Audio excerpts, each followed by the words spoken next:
When traveling, the most important thing to take with us doesn't weigh anything at all.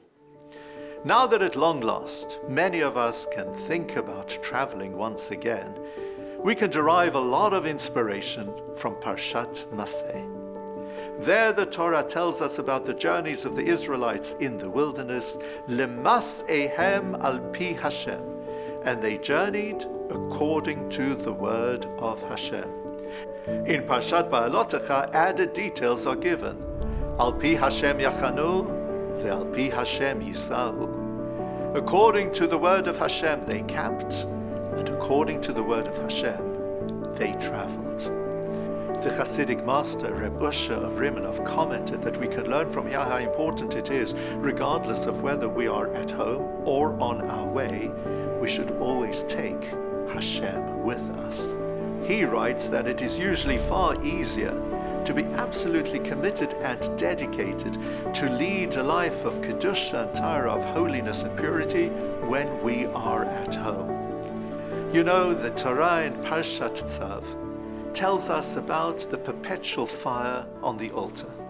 The Torah there says, "V'ha'esh al hamizbeach tukad bo lo tichbeh."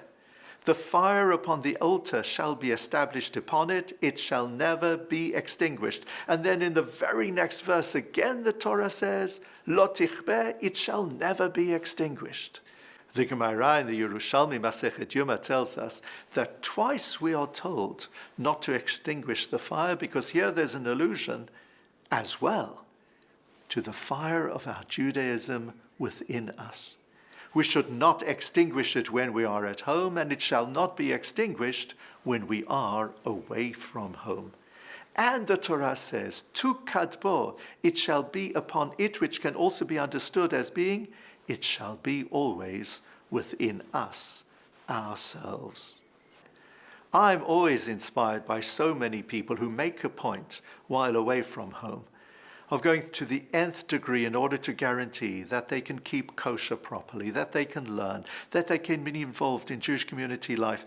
It's so wonderful when people, wherever they are in the world, they always pop into the local community, look at its history, take an interest in what is going on there, see who they can learn from, what the opportunities are, how their lives can be Jewishly enriched as a result of the vacation that they are enjoying.